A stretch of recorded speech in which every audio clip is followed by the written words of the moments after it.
Hello and welcome to the opening show of our primetime series, What Would You Do? If you see something and you think it's wrong, do you step in or do you step away?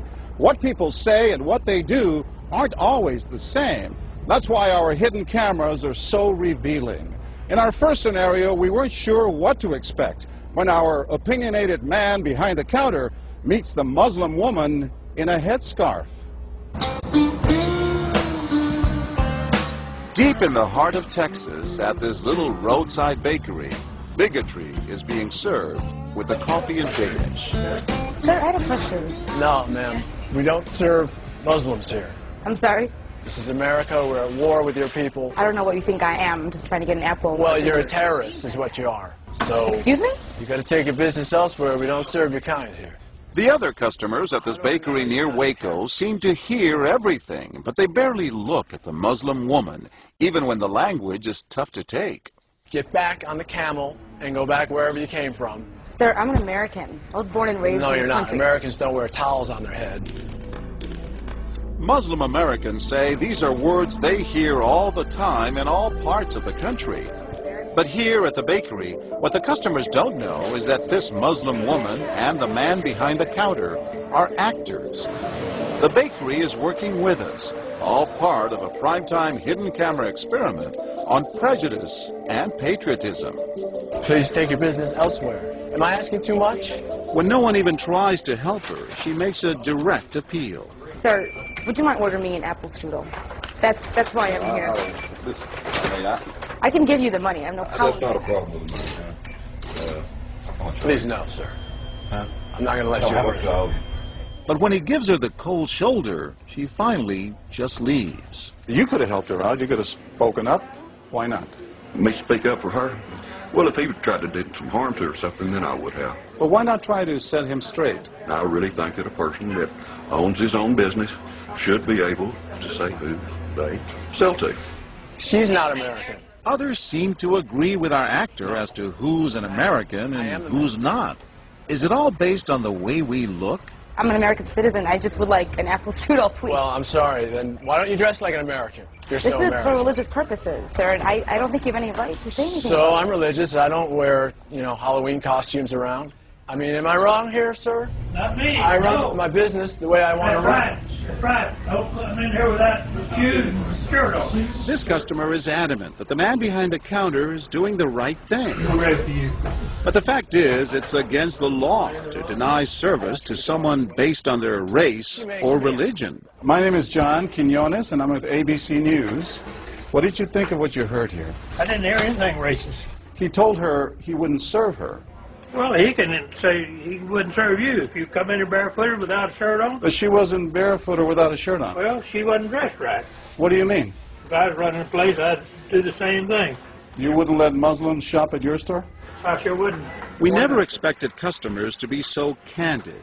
How do I know you don't have a bomb in there? Watch what happens this time when, once again, our Muslim woman is denied service. This is not right.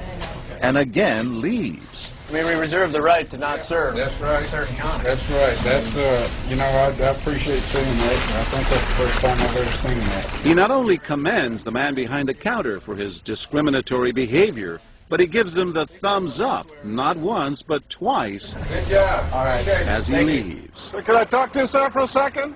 But when I approach, Sir, we're with ABC News. there is no thumbs up for me. We staged a little experiment in there to see how people would react to that kind of attitude. You're not an American. I am an American. That man took it a bit farther, telling me I'm not an American. He was threatened. Jack DeVideo is a social psychologist at Yale University. So when we as Americans feel threatened from the outside, we're going to define ourselves in very rigid fashions. Either you're with me, and if you're not really one of me, then you must be somebody else who's against me. The young woman in our experiment is an actor, but for this woman, discrimination is all too real. Nahaya Javed helped us design our experiment. Although born in Chicago, she says she's constantly characterized by fellow Americans as the enemy. They always start off with, you're a terrorist, Osama lover, towel head, camel jockey, on and on. While attending college in Texas, she says she continually suffered verbal abuse and has even been physically attacked just because she's Muslim. They assume I'm not from here, and if I tell them I'm American, they're like, no, you're not. Just because you were born here doesn't make you American. And I'm like, so what makes you American? It's a daily battle. Mm-hmm. And I don't feel like living in America, I should have to fight this battle. Meanwhile, back at the bakery, our actor is at it again. But how do I know you're not a terrorist? Terrorists look like you. But this time the customers are sympathizing with the Muslim woman. Right, I know, but can you blame me? Yeah, I can't blame you, actually. Why? What's the problem? All right, we'll get out of here. You need to go yourself, actually. What do you need to do? Okay, sir. I'm a good American, all right? We're at war with these people. My dad's a veteran. Go yourself. So is mine. And he's not the only one who walks out in anger. You need to stop segregating against people. It's wrong. Excuse me? She's an American. No, just like you're a bad American. Time and again, people speak out with their pocketbooks. You lost a couple of customers, just so you know. But look what happens when this man threatens to leave. You're not a good American, sir. I believe I am a good American. My son just came back from serving in the Army for over a year in Iraq, and that has nothing to do with her rights. I understand that. Thank you, sir. And I hear what you're saying. But I can't believe you would be so discriminatory. I'm deeply offended by that. I'm sorry to offend you, sir, but I've got to live with myself. Seething, the man vows to fight back. I will let people know this. I've stopped here every time I come by this place, and I'll never stop here again. Why did folks get so upset? They saw an injustice. It's justice that binds us together. It's justice that makes us a society. Any threat to that kind of sense of justice and fairness undermines the entire system. You're really not going to serve her because No. of what she's wearing? No, I'm not.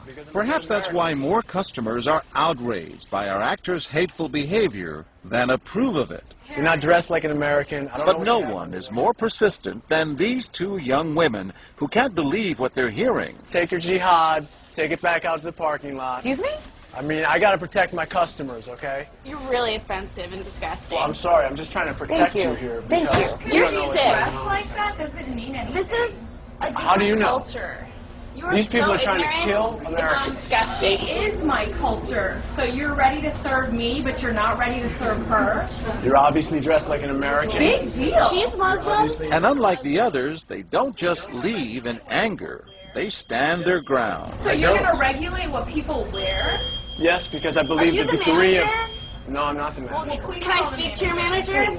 I'm John Quinones with ABC News. It's only when we catch up with our heroines that they finally let their guards down. I'm with my friend who's, Muslim, and it's, I've just seen how people treat them differently, and it really hurts me. Just watching them stand up for what they believe in touches Professor DeVideo. In a way, they defended America. And I was impressed by that, because they wanted this to be a just society, a just place, a just bakery. I'm John Quinones. And remember this man whose son served in Iraq? He's also moved to tears. Every person deserves to be treated with respect and dignity. No matter how In they're every dressed. situation, no matter how they're dressed. Never have we seen reactions so polarized, from a thumbs up for prejudice to an emphatic thumbs down. Go yourself. Two different Americas, both convinced they're patriotic. At the end of the day, 13 people stood up for the Muslim woman, while 6 sided with the clerk. But the majority of the bystanders, 22, did or said absolutely nothing. That's what's most frightening to Muslims like Nahaya, who was watching our experiment. In fact, so frightening that they often avoid going out by themselves. It's really sad because I'm old enough to be able to do things by myself. I shouldn't need a chaperone all the time. But that one time that I'm alone and something bad might happen, I'd rather be safe than sorry. I am Nahaya. It's no wonder this young woman was so moved by the people who came forward to protect a stranger who just happens to be Muslim. Thank you so much for what you did, and I wish more people would do these types of things. And I do too. It would make my life a lot easier.